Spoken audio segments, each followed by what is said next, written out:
ব্যবসা যদি করতে চান, যদি এমন হয় যে আপনি কখনো বিজনেস করেননি, তাহলে এই ভিডিওটি আপনার জন্য অনেক বেশি গুরুত্বপূর্ণ হতে পারে।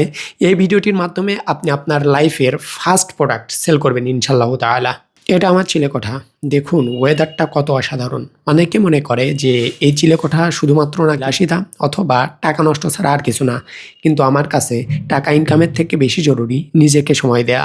যদিও আমার কাছে অলরেডি 3টা ফ্ল্যাট আছে, বাট চিলেকোঠার মতো অন্য কোনো জায়গা থেকে তো আর আকাশ দেখা যায় না। আবার যদি মন দিয়ে বই পড়তে চাই বা লেখালেখি করতে চাই, তার জন্যও কিন্তু চিলেকোঠার বিকল্প নেই। আমার ডেস্ক কখনো পরিষ্কার থাকবে না, একেবারে ভাই অসম্ভব, ইম্পসিবল। পরিষ্কার ভাই থাকতেই পারে না। যদি পরিষ্কার কখনো দেখেন তাহলে ভাববেন কেউ না কেউ করছে। তবে হ্যাঁ, অবশ্যই এটা সত্য যে ডেস্ক যদি পরিষ্কার থাকে, আপনার কাজ, পড়ালেখা A to Z অনেক মন বসবে ভাই, অনেক মন বসবে। ফার্স্টে আমি অর্ডার চেক করিনি। এভরিবডি নো দ্যাট, যারা আমার চেনে, যে ব্যবসা অবস্থা অনেক খারাপ চলতেছে। ব্যবসা খারাপ মানে ইবাদতে মন ভালো বসবে, এটা তো আগেও বলছি আমি। বাই দ্য ওয়ে, জোহরের সলাত দেন সূরা রহমান মাস্ট। বিলিভ মি ভাই, তোমার চেহারা অনেক সুন্দর হয়ে যাবে, মাস্ট গ্লোনেস আসবে। হ্যাঁ, তারপরে বই পড়তেছিলাম, এই বইতে সুন্দর একটা কথা বললাম। দেখো ভাই, তুমি লাইফে যা করবা, বিজনেস বলো, রিলেশনশিপ বলো, যাই করো না কেন, সেটার আগে ভীষণটা ক্লিয়ার হও যে তুমি মূলত কই যেতে চাও। ওই জিনিসটা যদি মানুষের মনে ঘুরপাক না খায়, তাহলে ওই কাজে তুমি সাকসেস হবা না। আগে তোমার মনকে প্রশ্ন করো, আসলে ভাই তুমি কি চাচ্ছ, তাহলে তুমি ওইটা অবশ্যই অবশ্যই অবশ্যই পাবা। নিজের ছোটখাটো যেসব কাজ ছিল ওগুলো শেষ করলাম, কারণ আজকে আমরা বের হবো ফ্রেন্ডদের সাথে। কোথায় যাব? বিজনেস ট্যুর বলা চলে ভাই, আশেপাশে বিজনেস ট্যুর। প্রথমে যাবো ইসাকের অফিসে, তারপরে দেখা যাক কই যাওয়া যায়। বাই দ্য ওয়ে, জুতাটা RS থেকে নেয়া ভাই, 100% অরিজিনাল কাউ লেদার, অসাধারণ। বৃষ্টির ভিতরে আমি পড়তেছি ভাই, বুঝতেছো? ওয়েলকাম জেভিক, এটা হচ্ছে ইসাকের অফিস। এইজ ইসাক অ্যান্ড শেরাজি। জেভিক মূলত ওয়েবসাইট রিলেটেড সকল সমস্যার সার্ভিস দিয়ে থাকে। অনেক সময় ফেসবুক মার্কেটিং, বিজনেস কাউন্সিলিংও করে থাকে। পিছনে আমার ফ্রেন্ড রাজি, সে সারা জীবন বিজনেস করে, বাট শুরু করতে পারে না। সে মূলত ওই যে তার বারবার মুড সুইং হয়, খারাপ কথা বলতে চাচ্ছি না আর কি। ফলপট্টি এসে দেখলাম এভরিথিং ইজ সোল্ড। আমরাও এই যে বিষ দিয়ে সিঙ্গারা অ্যান্ড কি খেতাপুরি না কি বলে ওইটা খাইতেছি। ফলপট্টি এসে আমার মাথায় 2টা কথা আসে। একটা হচ্ছে এত মানুষ কেন চাকরি করতে চাই, দ্বিতীয়ত হয়তো আমার সাথে কারো ধাক্কা লেগে গেছে, যারা কিনা হয়তো ভবিষ্যতের বড় কোনো অফিসার। এদিকে আসরের জামাত শেষ হয়ে গেছে, আমরা পড়ি নাই। বন্ধুর কাছে বলতেছি নামাজ না পড়লে এই দায়বদ্ধতা কিন্তু থাকবেই থাকবে। এদিকে বাংলাদেশের চাইনিজ মার্কেটে আমি চলে এসেছি। এখানে অনেক অনেক প্রোডাক্ট আছে, যে প্রোডাক্টগুলো ভাই অনেক বেশি প্রফিটেবল। আমি বলবো যে ভাই, যদি বিজনেস শুরু করতে চান, এক্সপিরিয়েন্স গেদার করতে চান, তাহলে চাইনিজ প্রোডাক্ট নিয়ে আপনি শুরু করতে পারেন।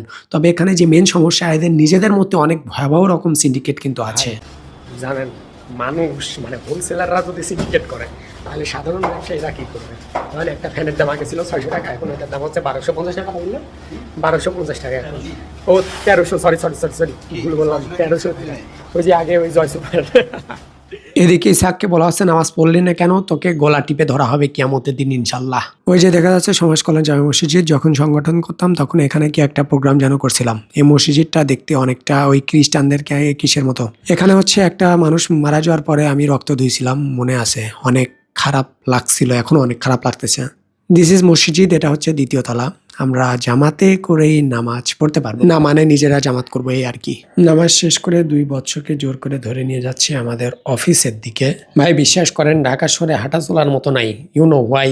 বিকজ দিস ইজ টেসলা ভাই, টেসলা। ওদের কোনো নিয়ম নাই, ওরা নিয়ম তৈরি করে। সবাই কি নিয়ম মানবে?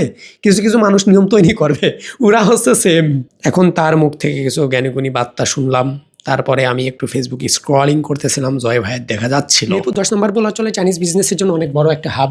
তো এখানে আজকে মোটামুটি ঘুরলাম। এর আগেও আমি জানতাম মার্কেটে, এর আগেও আমি গেছি, বাট আমি যে জিনিসটা একদম ক্লিয়ারভাবে, এই কথা এর আগেও আমার একটা ফ্রেন্ড বলছিল, উপরে নিচেই তার কথা অবশ্যই বলবো, তো চিনে থাকবেন নকশির ফাউন্ডার। সেটা সে বলছিল যে চাইনিজ বিজনেসে একটা মেন সমস্যা হচ্ছে যে যারা হচ্ছে হোলসেলার, তারা একটা প্রোডাক্ট হচ্ছে নিয়ে আসবে, দেন ওই প্রোডাক্টটা সব সেলারের দিয়ে সেল করবে। দ্যাটস ওয়াই মার্কেটটা ওরাই নষ্ট করে দেয়। আবার অনেক সেলার কী করে, ওরা হচ্ছে হোলসেলার, ওরা নিজেদের ফেসবুকে পেজ আছে, ওরা অনেক কম রেটে প্রোডাক্ট দেয়।